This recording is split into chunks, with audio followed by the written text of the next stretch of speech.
Hello and welcome to the Friends That Invest podcast. I am so excited to have you here. You're joined today by your host, Sim Kaur. I am wildly passionate about all things investing and personal finance, and I am just so excited to record this more casual episode. Guys, there is no electricity in my house right now. I mean, granted, the electricity company did say they were going to do a scheduled outage. So I had my dad even forwarded me the email. I had every possible reason to know this, but I woke up this morning and I was like, oh, there's no electricity. So I'm recording old school. I've got my camera set up. It's not connected to anything. I've just pressed record and I have a physical on the go, recording microphone, and let's just hope it works. But thankfully, I reached out and I asked you guys on Instagram to just send me your most commonly asked money questions, life questions, investing questions. So let's run through them today, have a little girly chit chat, grab your coffee, grab your matcha, and let's just get straight into it. Let's do something different. Let's do something fun. Now, we'll start off by going into money psychology and lifestyle questions that you guys have sent through. Thank you so much for sending them. The first question that came up is how to deal with spending anxiety. I thought it was such a good trait to have spending anxiety. I grew up with such a strong sense of, oh, if you save money, you're really, really, really good. My dad enabled that to the nth degree. And my mum, on the other hand, was live a little, spend some money, don't be so conjuice. Conjuice is a Punjabi word for frugal. And I didn't really see it as a bad thing. But when I started to grow a bit older and realized I was probably on more of the extreme side of the spending versus saving spectrum, I had friends that loved to spend, I had friends that probably had a more healthier relationship with money, and then I was on the other end where I had to save. I mean, not all the time, but I was stingy. And if you're one of those people that you will go to the grocery store and you see oat milk and you're like, well, that one is $4 and this one is $3.60, so let me just get that one even though I never try this brand, I just need to save that 40 cents. Or you go out and you never, I think this is most Asian children or children of immigrants, you never get a drink with your restaurant order. To this day, very rarely will I be yeah, and I'll also have a Coke with my dinner, because in my head we have Coke at home. But the way that you can start to deal with it is you have to accept that it's probably not the healthiest strategy, because deep down in our psyche, we think it's probably a good thing that I have spending anxiety. It's probably good. It means I'm saving money. And that is true to a degree. But it also then leads to outbursts that we don't like. Anything that goes a little too far one way, you're going to be well, I deserve this really expensive piece of jewelry because I save all the time, or I should totally get this upgraded flight because I save all the time. And so you're not actually saving money. You're just it's almost like crash dieting, where you don't eat, you get really hungry, and then you binge. It's not a healthy way of dieting. In the exact same way, it's not a healthy way of managing your money. And so instead, it just comes down to value-based spending and going, hey, I will save my money, but I'll save it on things that I don't value. I don't value, fancy clothes. I've had this top for a very long time. I don't value fancy furniture, but I do like getting my nails done.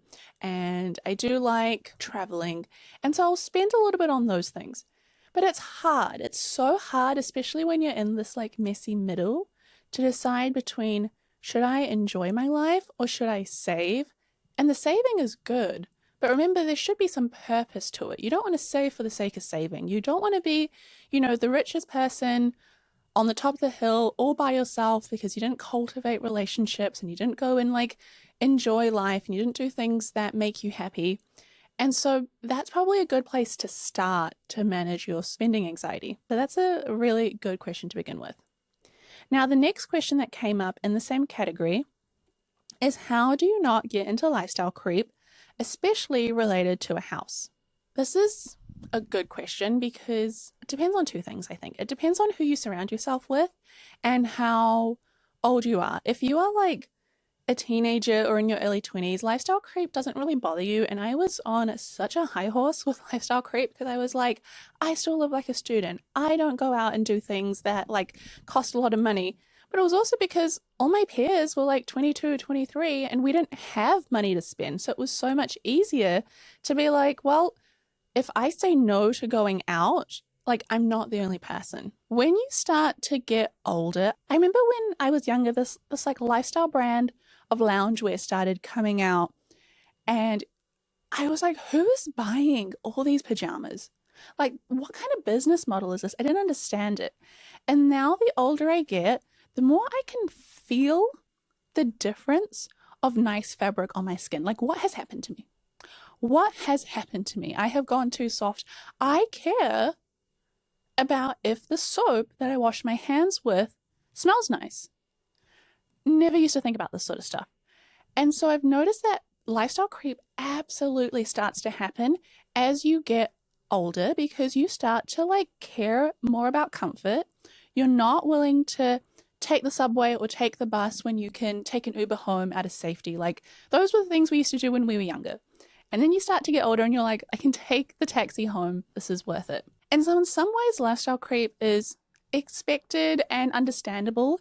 And again, it all comes down to your values because you have to be so clear. You have to be so clear on what it is that you will allow lifestyle creep to happen because you can't actually live like the Investy Besties that knew me from the start and like followed my journey would know that this living room, this didn't have half the things in here, like a lamp for visual purposes. No. Like picture frame. No, it was just 2 couches that I got off Facebook Marketplace, and I didn't even have a coffee table. And when my friends would come over, I had like, you know, the Dyson boxes that your Dyson like stays in? Those are quite sturdy. So I would bring the Dyson box out and we would sit on the ground and drink our coffee, like unhinged behavior. And also a Dyson probably costs more than a coffee table to begin with. So even more deranged. You can't live like that forever. You can do that in your early 20s. You can do that when you're at the start of your career. But after times you're like, maybe I do deserve a coffee table. Maybe my friends and family deserve a coffee table. Maybe I should slowly start to upgrade. And the best piece of advice I got around lifestyle creep in the home is someone said once you upgrade one area of your house, you'll want to do the other. Like if you upgrade the kitchen and you're like, I'm going to have like an all white kitchen with subway tiles and it's going to be beautiful and it's going to be so nice. I did that in my first home. And then I looked at the rest of the house, which was such an old home. I cannot stress how old it was. And it just looked out of place. And then I was like, oh, I should probably like redo the floors. And then I was like, oh, I should probably like put in new curtains. And so the living room and the kitchen looked really nice. And then as soon as you like walked through the hallway, it was like you had time traveled into a home that was 40 years outdated, maybe even like 50 years outdated. And it was like old with like yellow walls and the bathroom was old and the lighting fixtures were old. And so you can imagine like slowly you want to start increasing everything. And it's so difficult if you really value like having a nice home and having a nice space. But from a financial perspective, you don't want to over index on your house.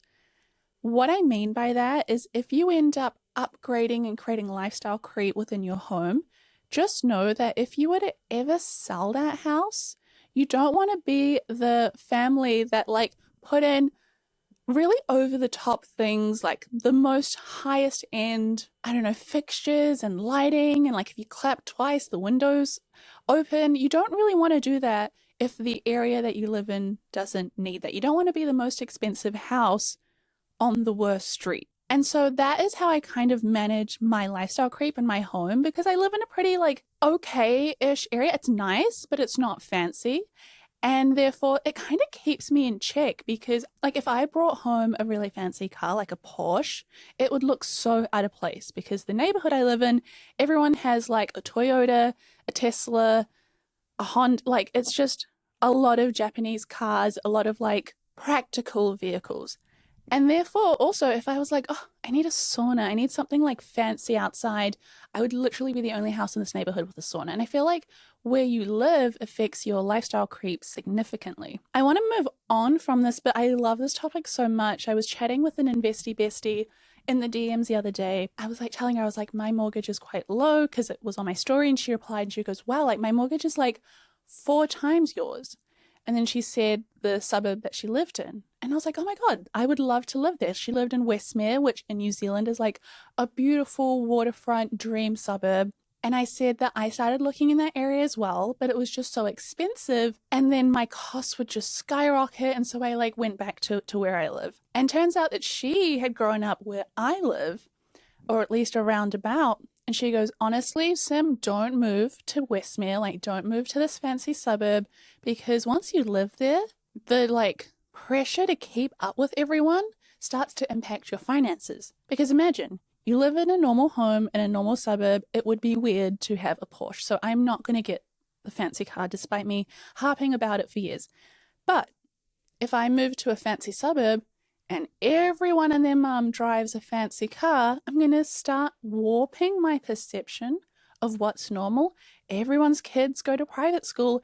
Everyone wears 12 Van Cleef necklaces and have like Louboutins on. That's actually not what people wear in Westmere, but it's the kind of picture that I'm painting. If you live in somewhere fancy, like Beverly Hills, you're going to get swept up in, oh, I should look like everyone else. So to avoid lifestyle creep in your home, which was the question you began with, it actually just means living in an area or a street or just surrounding yourself with people that keep you grounded. Because if you're anything like me, you really get influenced by your environment. But this was a really great question. Another question that came up is, how do I build money discipline and stick with it? I guess this is like the other side of if you're spending too much. Because what is money discipline? Is money discipline saying no when you want to say yes, and like kind of being like that mean parent to yourself that's like, we can't do this, we can't do this. There's no money in the bank for that. There's no money in the bank for that. Because that's a bit harsh. Or is money discipline going to the mall and being like, I saw this like lip gloss that I really want to buy, I really want to try it out? Is money discipline going, I want it, but let me give myself 48 hours before I buy it. Let me give myself 24 hours before I purchase it. I remember I was shopping with my friends. This was a long time ago. This was like 6 years ago. And I just remember it coming up because I think that was the first time I noticed that maybe I am a little bit too frugal for my own good. And I was shopping with some friends. We were in a new city. We were on holiday and we walked into a store and there was like a pair of really nice white sneakers. And I didn't have white sneakers. And I was like, I should probably like try it on. They looked really cute. And then I saw the price. And I think from memory, it was like $190 or $200, something that I didn't expect white sneakers to cost. And I was like, this is really nice. My two friends were like, you should get it. You should get it. Like, we're in a new city. Like, you don't know if you'll find these again. And I remember being like, I don't know, guys, like, I'll think about it. And if I really want it, I'll come back tomorrow. And their reaction was not what I expected. I mean, I wasn't expecting a reaction. I thought what I did was like quite normal. And they were like, Sim, damn, like, that's really, like, just buy it, just enjoy it. And it reminded me of just the importance of having financial discipline, which is putting a little bit of time between you and a purchase. But financial discipline is not like slapping yourself on the wrist if you buy a matcha. Like, you don't want to like go into a cafe, purchase your matcha, and then just be like, bad girl, like, why did I do that? Like, that's just, imagine that. That is not healthy. People would be worried about you. Financial discipline is instead knowing what your goals are, having clear goals, and then assessing big purchases and going, does this align with my goal? Or assessing your behavior around money and going, does this align with my goal? If your goal is buying a home, or if your goal is having $100,000 invested, then it's a lot easier to be like, do I need this pair of shoes? Or can I put it towards a home? Do I need this like concert ticket? Or can I put it towards my investment fund? And when you know your values, you might go, well, to be honest, I really, really, really value concerts and I really value spending time with my friends. So I'm going to do it. Again, it doesn't mean you like turn up to the concert and you're like, bad girl, like, I cannot believe I did this. That's just not a way to live. But if you are asking the question about financial discipline, you usually tend to be the kind of person that knows that maybe you spend more impulsively. And so just putting a little bit of friction between you and some spending is all you need to do. I just feel like people are not as disciplined as they say they are, and we all slip up. So instead of being like mad at yourself or putting yourself down just create friction. Like only pay with a debit card. Don't have Apple Pay on your phone or contactless payment. Put that time between you and a purchase. Only buy things in person and don't try not to online shop. I know that's so difficult to even ask, but by making those little adjustments, that is how you can have discipline with money. All right, now let's get into more money and investing specific questions. Now, one of the first questions was, I think I saw that you said the S&P 500 was up. Why is my VGS doing so poorly? Crying emoji. Let me give you some context. So right now, at the time of recording, it is the end of May, and the S&P 500 is up around 30% year on year, so May 2025 to May 2026, and we, in the last couple of weeks, have been hitting all-time highs for the S&P 500. Now, a common misconception amongst investors is that VGS and VOO is a similar fund because they both invest in US stocks. Let me just make a little bit of a clarification. So VGS, which stands for Vanguard MSCI Index International Shares ETF, invests in 22 countries and international stocks. And yes, a large chunk of it, I think 70% of it, invests in American markets, but 22 countries and thousands of stocks is actually a completely different fund and has a different risk tolerance to investing in a VOO, which is the Vanguard S&P 500, because that only invests in one country versus 22 countries, and it only invests in 500 companies versus thousands of companies. And so as a result, they're going to have two very completely different risk tolerances and returns. So when international markets do really well and emerging markets do well, then VGS will do incredibly well. And when the US domestic market does well, then VOO will do well. And so as a result, it is so important to make sure that you understand what each fund is that you're investing in. And just because one fund says we invest in the top companies in the US doesn't mean that it will follow in a direct line the way VOO moves. The portfolio that you have is going to be affected by all those other countries and stocks in them. And so it becomes a lot more risky, which is not a bad thing, but it just means that when it does well, it's going to do better than the S&P 500. And if it does poorly, it's going to do worse. But that's a good question. And another reason why, it went up 10% over the last 12 months. So S&P 500 was up 30%. This was up 10%. The main reason is that S&P 500 is so heavily concentrated in US tech. And right now US tech is having a moment again.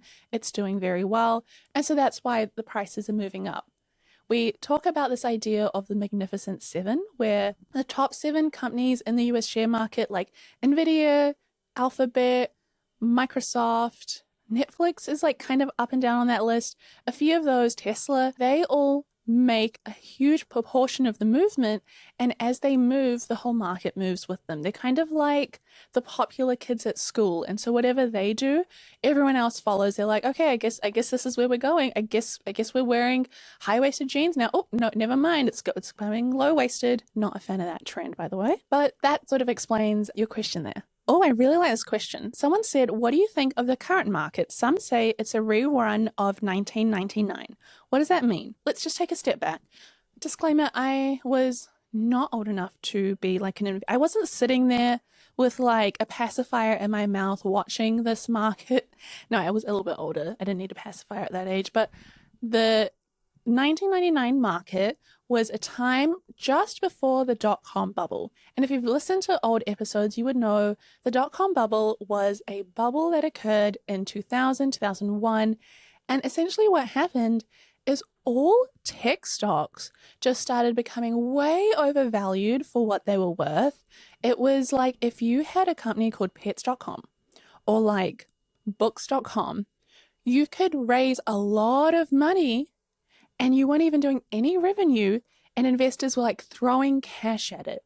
And eventually, the valuations were just so high they were not sustainable, and no one else wanted to buy these companies at higher prices. And so a little bit of like hot potato happened where the investors that came in later were left holding something that had dropped in value.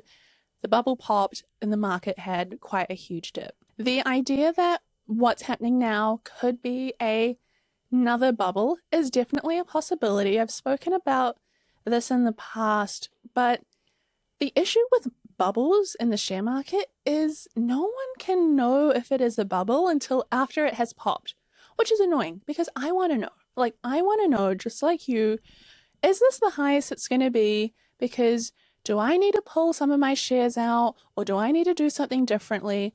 And again, sadly, the answer is no one knows. It could, without a doubt, be a similar time where the share market continues to rise, investors continue to put money in, because we're without a doubt seeing that a lot of venture-backed businesses are growing and they will just have like AI in their name. An example of this was with Allbirds. Allbirds is a shoe company. At their like peak, they had like Obama wearing their shoes. They raised money. They did really well. It was created by a New Zealander, so we're proud of him. And then Allbirds recently pivoted to becoming an AI company. And all the comments on the news announcement were people going, "This is an AI bubble. Like, we've reached the peak of the bubble." So people are always looking to find signs. And that is why everyone always points to Michael Burry, because he was the guy that predicted the GFC. If you've seen The Big Short, that's the movie about him. And so they're always asking him, like, what's next? What's next? And he's always like, it's going to happen again. This is the bubble. This is the next one.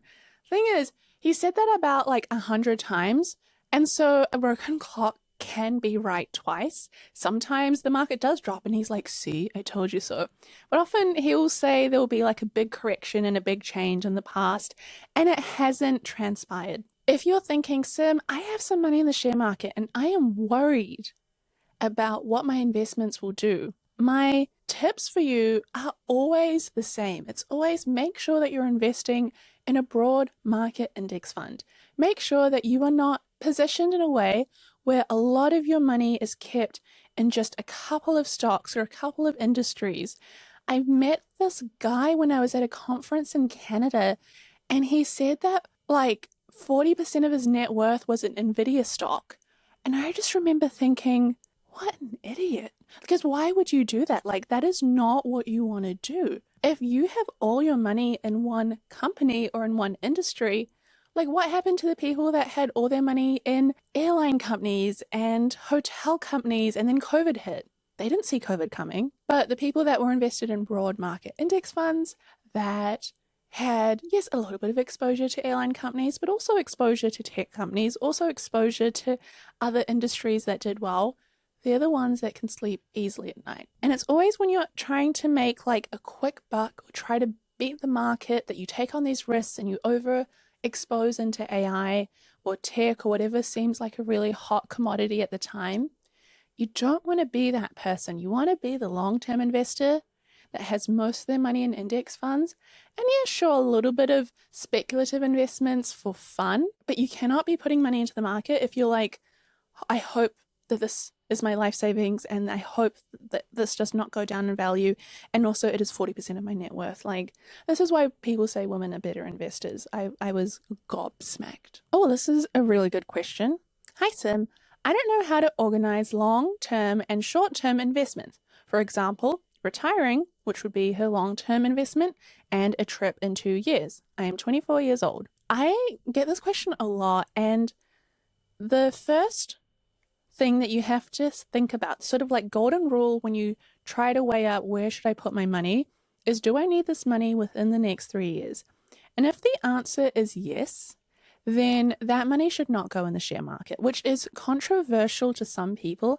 But if you look at past advice and if you look at what studies show, the share market can be quite volatile within a 3-year time frame. Like, imagine if you had invested in 2007 and then you needed that money in 2009 and the GFC happened, you would not be a very happy person. Now, if you invested in 2007 and you needed it for 10 years, 2017, the market was doing a lot better, you would have made a return. If you're investing for 20 years or 30 years, even better. Same thing, if you were investing in 2018 and you needed your money in 2 years' time for this trip, you would not be happy that markets dropped in 2020. So short-term timeframes, your cash should not be in the share market because the likelihood of it giving you a return is really quite simply offset by the risk that you actually end up losing money. And so instead of going on a trip, you end up going, I put in 10K into this and now I have 4K.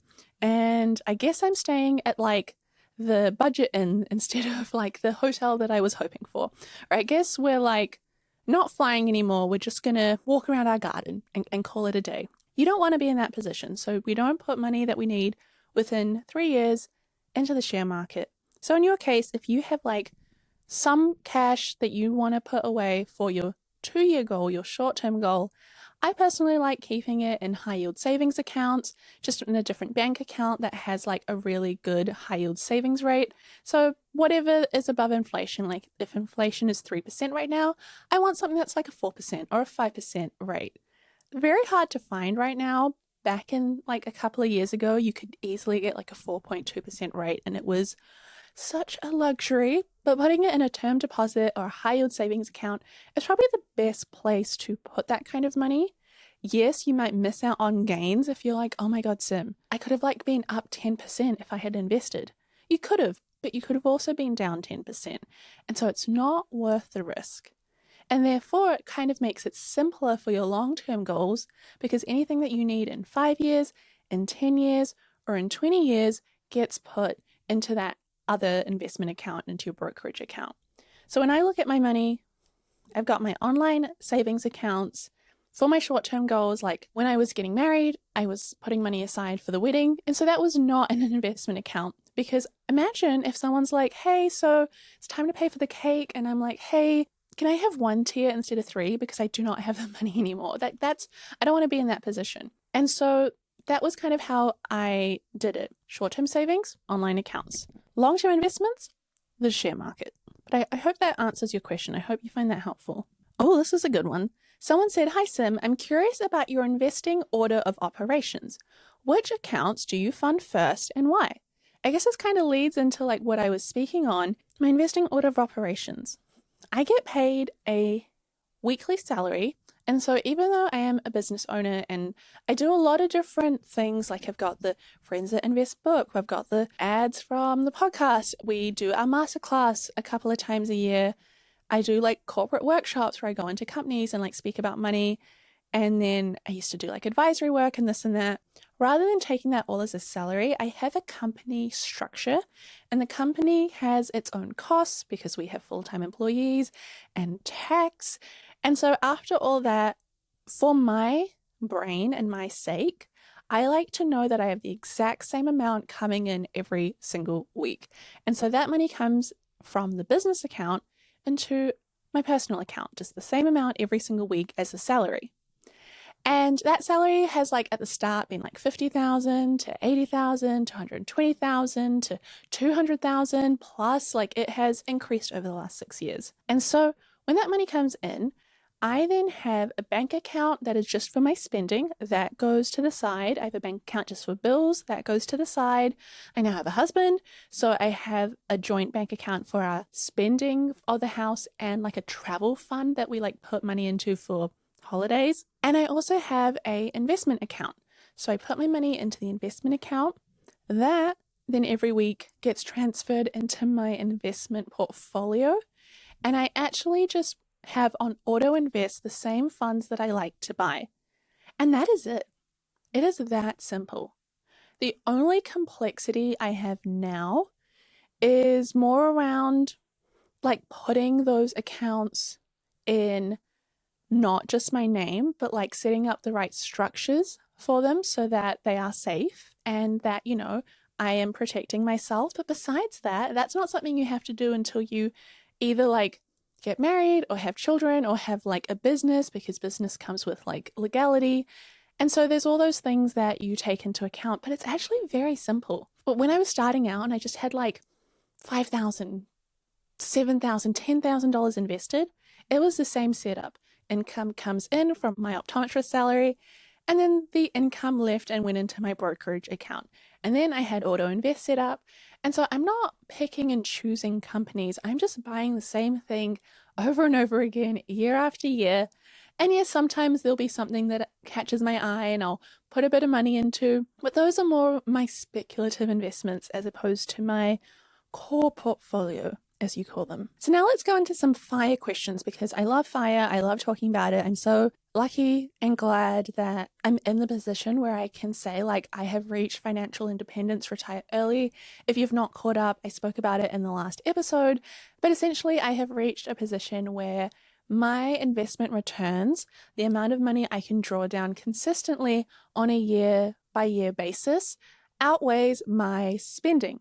My spending is around like 120K a year, and my investments cover more than 120K a year. I can draw down about 150K a year. Some years I can draw down a lot more. Some years will probably be slightly less, but that 30K buffer is important for me. And so let's just answer some questions around that. The first one said, do you still take a salary from FTI or do you live solely off your share portfolio? How does it work? Oh, that's a good question. I absolutely take a salary still from FTI. It hasn't changed, but it is really, really good to know that if all of this disappeared, if all of this went away, I mean, it won't. I have like a team to take care of, like this is their full-time job. This is what they are using to pay down their mortgages, like that disclaimer.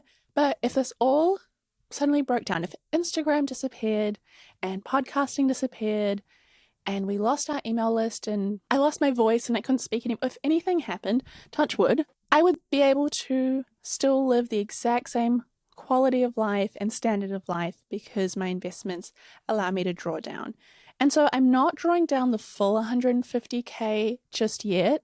It feels like my voice broke just saying that because it does feel a little bit scary.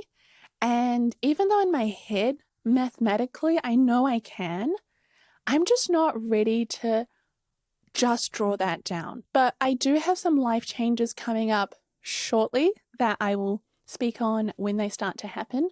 But I do know that it makes me feel a lot more relaxed knowing that I can totally live off this amount of money as long as I keep my lifestyle the exact same. And that is such a privilege. Like that feels very good. It feels very relaxing. And more importantly for me, it feels like I can say whatever I want. I feel free. I feel like I can say like no to brand deals and be like, that doesn't align with me. I'm not interested because I don't need to do this. Or like, I don't really want to do that anymore. And I don't have to. It doesn't pay my bills. The money that I'm making from friends that invest that I have coming in, most of it I'm just investing even more. I can't even remember last year. I guess it was still going into growing that portfolio. But yeah, this year I'm still taking a bit of a salary. Why wouldn't you? It's honestly, it's so fun and I enjoy what I do. Oh, this is a good one. The next question that came up is, are you really retired if you still work? I thought retirement meant not working. This is a good question. I grew up feeling the exact same way. Like when I looked at my grandparents, they retired in the sense that they were government workers. And in India, you can get a pension for the rest of your life from the government. And so they were retired, they lived their best life. And I remember a few of my friends, this one friend in particular, they had parents that were quite a bit older. So their parents were like 64, 65 when we were like teenagers or in our early 20s. And I remember thinking like, I knew that this friend, they had a lot of rental properties, like a lot of rental properties. Their parents could without a doubt just stop working, live off like their rental property rent that was coming in was over $100,000. It was insane. And yet they still managed like a small business, the husband and wife, every single day. And they were always stressed and they were always working. And I remember saying to my friend, like, why won't your parents just stop? Like, that will never be me. You will not catch me working. As soon as I can stop, I will stop. Like, my first year of working as an optometrist, we would get pamphlets from like rest homes to our house, our flat, and I would just like look at these rest home pamphlets and be like, I cannot wait to play bingo. I like cannot wait to just not work. My friends were like, it's literally your first year of working. I was like, I know, but I just cannot wait. And I did not understand my friends' parents. And now that I have reached FIRE, which is financial independence, retire early, I get it. I get that when you can retire and when you can go, oh, I can stop, and the same way that like old people get some money from their investments to live off, like I am in the exact same position. And yet, when I tried for a short period of time to just do nothing, to stop, to slow down, that was fun for a few days. But I just realized that was just not me. And I looked at the women in my life that are retired and yet they still work. Like one of my mentors is 70. She still is so busy and does so much like charity work and goes and is part of boards and does like ministry work and works with like the police, and she does not stop. She's relentless and it is so cool. And I just realized like that's going to be me. I'm going to be 70 years old and I'm still going to be walking around and like being part of organizations and being part of brands and building things because that is what I enjoy. And the best part about FIRE is that I wish I had maybe said like I'm financially independent, retire early, but I've chosen to be work optional. Like I can stop at any time, but I do love working. And I think that's the best part of it. Like you can reach FIRE and go, you know what? I could stop, but I still enjoy it. Or I could stop, but I might like switch to maybe a few days a week and just to still like feel something and still be connected. There's another incredible woman that is a mentor of mine. She also sold her company. I just find these women and I like collect them like little like Thanos rings. I actually have not watched that movie. I don't know what it is, but I imagine it's like you collect all these different rings. Thanos? Iron Man? I don't know. The Marvel guy. And I've just been like collecting their knowledge and learning more about them. And I think what I've figured out is that the people that can retire early or have figured out how to retire early, there's something sometimes wrong with them. I'm pointing at myself if you're not watching this on YouTube. And they cannot sit still. The personality that allowed them to retire early is not the same personality that can then sit and lay on a beach for the rest of their life and like potter around the garden. Those things are fun and they'll have seasons of that. But I'm currently reading Bobbi Brown's book, and she speaks about how she thought that she would retire at 60. She sold her company to Estee Lauder for an estimated $75 million. That is more than enough to reach FIRE. That is like FIRE for like 7 lifetimes. And yet she like just realized she couldn't stop. And so now she's like started another company. And so I don't know, I guess I just have to be honest about my journey and be like, hey, I really did think I was going to reach 30, reach 40, stop working, reach FIRE, peace out, goodbye internet, goodbye world. But I just love this. And if this like stopped making like $1 more, I think I would still keep like doing it because it brings me enjoyment. It's like, it kind of reminds me of a past episode we did with Millionaire Diary series where this woman inherited $8 million, huge amount of money, life-changing amount of money. And yet she took on a job as a secretary or an assistant at a real estate firm because she was like, I just want to learn about real estate and I just want to like be around these people and learn more. And I thought that was very interesting, but I'm starting to understand it a bit more now. Oh, this is a really good one to end on. Someone said, how has your FIRE changed with the new 30% minimum? Does it affect you massively? So first good news is I'm not Australian, but so it doesn't affect me, but I have been keeping a very close eye on it. So if you are listening and you're like, Sim, what are you talking about? I am from the States or I'm from Canada or the UK. The Australian government has yesterday, at the time of recording, announced a possible new law change. They announced it in their budget and they said that capital gains tax, which up till now has had this rule of if you sell your shares, you pay just 50% of the capital gains tax if you have sold those shares after a year. So if you're like day trading or you're buying and selling within a year, you pay 100% capital gains tax on that. Fair enough, you're trying to make an income, you're trying to live off it. If you invest with a long-term perspective, however, like I have, then the idea behind it is or you've invested for more than 12 months, and therefore you only have to pay half of your capital gains tax. So you get like a capital gains tax discount of 50%. So amazing. That's really nice. It encouraged people to like invest and hold on to their investments for at least 12 months, and if longer. It was kind of like the Australian government being like, hey, if you hold on to your shares, we'll reward you, but if you sell them quickly, we will kind of punish you with tax as if it's income. And the Australian government yesterday proposed that actually all tax that you have to pay from capital gains tax on shares and property will be taxed full amount, no concessions in terms of if you've held it for a few years. And, which is really interesting, is they've said we also are going to do a 30% minimum. So if you sell those shares, even if your personal tax rate is like 18%, your tax rate for selling those shares is 30%. So you are in a higher tax bracket for the sale of shares. Looking at the Australian fire community, a lot of them were like, oh, great, like fantastic. You know, in my head, I had predicted that if I sell my shares, I only have to pay like, you know, a smaller amount of tax. I guess it would have been maybe around 15% for them, but now it is at 30%. That doesn't affect my financial situation yet. And I say yet because I truly believe that what Australia is doing is probably what we're going to see around the world. Like in the States, if you hold on to your investments for a long period of time, more than 12 months, then you actually only pay on half of your personal tax rate. So like 18% or 20% or 30% or whatever it is.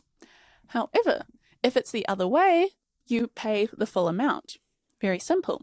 New Zealand is slightly different. We don't have capital gains tax unless the IRD, which is like our tax, like our version of the IRS, they're never unique with their names unless they think you're a trader, in which case you do pay your full tax. I do feel like countries will start to do what Australia has done, just because after a while we're going to have more of an aging population. We can't tax income as much because there's not going to be as many income earners. And so they're probably going to start treating asset sales as income. And so I am without a doubt factoring that into my retirement. It hasn't happened yet, but it's something that is without a doubt on my mind. So if you've enjoyed this episode, please let me know. These have been great questions. I've loved them. If you can do me one favor, please like and subscribe, take a screenshot, put it on your Instagram story. Tell your friends about Friends That Invest because it helps us grow the podcast and it helps us reach more women that want to be financially independent. And what more can we ask for in the world? And so with that, I'll see you next week.